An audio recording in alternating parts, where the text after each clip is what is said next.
हंसने वाली मछली। किसान ने सोचा तो उसे गुलनार की बात ठीक लगी। अच्छा बेटी, तो जरा उसकी उन बातों का भी मतलब बताओ जो वह रास्ते भर करता आया है।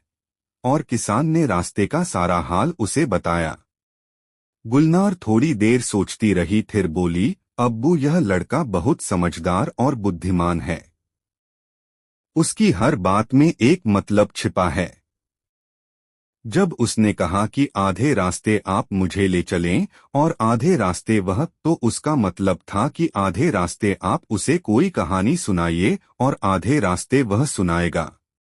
इस तरह रास्ता आराम से कट जाएगा और किसी को थकान महसूस नहीं होगी। और घोड़े, किसान बोला। घोड़ों से उसका मतलब असली घोड़ों से नहीं था। उसका मतलब था कि जंगल से लकड़ी की दो मजबूत टहनियां काट कर ले आइए, जो छड़ी का काम देंगी। चलते चलते थक जाने पर छड़ी का सहारा किसी घोड़े से कम नहीं होता। और फसल खाली गई है से उसका मतलब था कि कहीं किसान ने साहूकार से कर्ज तो नहीं लिया है। अगर लिया होगा तो फसल सारी साहूकार उठा ले जाएगा। किसान को तो कुछ नहीं मिलेगा।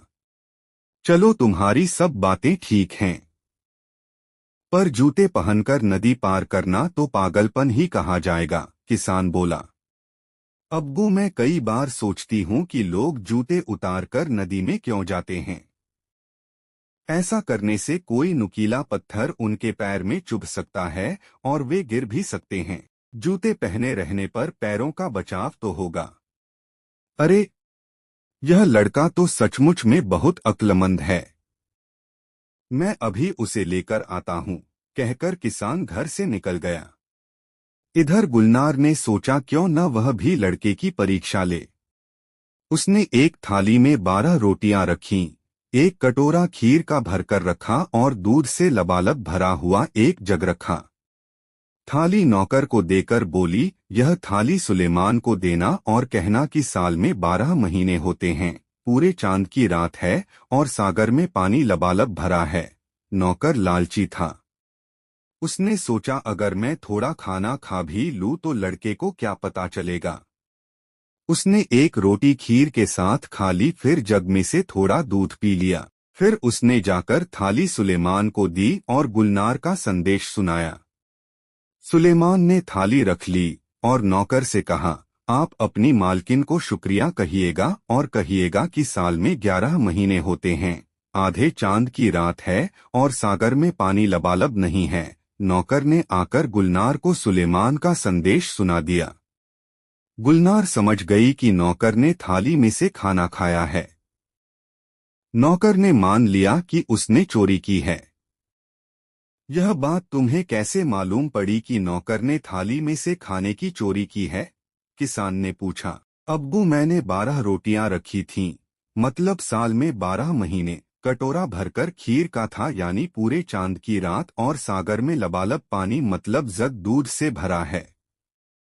सुलेमान ने कहलवाया, साल में 11 महीने हैं, मतलब 11 रोटियां, आधे चांद की रात मतलब कटोरा आधा खाली, और सागर में पानी कम है मतलब जग में दूध कम है। वाह, तुम दोनों का जवाब नहीं, किसान बोला। शाम को सुलेमान आया। खाना खत्म होने के बाद गुलनार ने सबको कहवा दिया। कहवा पीते पीते सुलेमान ने अपने पिता और मछली की हंसी के बारे में बताया और बोला, अगर जल्दी ही मछली की हंसी का रहस्य नहीं सुलझा तो मेरे अब्बू की जान चली जाएगी। क्या आप कुछ मदद कर सकती हैं? गुलनार चुप होकर थोड़ी देर सोचती रही। कुछ देर में उसके होठों पर मुस्कान आ गई। चलिए, मैं भी आपके साथ चलती हूँ। मछली के हंसने का रहस्य मैं राजा को ही बताऊंगी, वह बोली। सुलेमान गुलनार के साथ उसी वक्त अपने नगर की तरफ चल दिया। उसके पिता चिंता के मारे खाट से लग गए थे। सुलेमान को देखकर बोले, तुम क्यों आ गए? मैंने तुम्हें आने से मना किया था। अब्बू, आपकी चिंता खत्म हुई। गुलनार मछली की हंसी का रहस्य समझ गई है। आप हमारे साथ फौरन राजा के पास चलिए। क्यों वजीर? मछली क्यों हंसी, कुछ पता चला? राजा ने पूछा। हाँ महाराज, इसका उत्तर यह लड़की देगी, वजीर बोला। महाराज, आपके महल में एक पुरुष स्त्री के भेष में रहता है। यह बात उस मछली को पता थी, इसीलिए वह हंसी थी, गुलनार ने बताया। हमारे महल में पुरुष? असंभव, राजा बोला।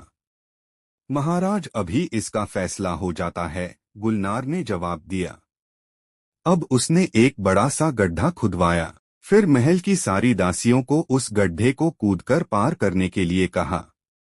कोई भी दासी उस गड्ढे को पार नहीं कर सकी सिवाय उस दासी के जो असल में एक पुरुष था। वह एक चोर था और राजा के महल में चोरी करने के इरादे से रह रहा था। राजा ने उसे कारागार में डलवा दिया। राजा ने गुलनार को बहुत सारी धन दौलत इनाम में दी और उसकी बुद्धिमानी की सराहना की। थोड़े दिनों में सुलेमान और गुलनार का विवाह हो गया। धन्यवाद पूरा वीडियो देखने के लिए। अगर आपको ये वीडियो अच्छा लगा हो तो प्लीज इसको लाइक करें और चैनल को सब्सक्राइब करें।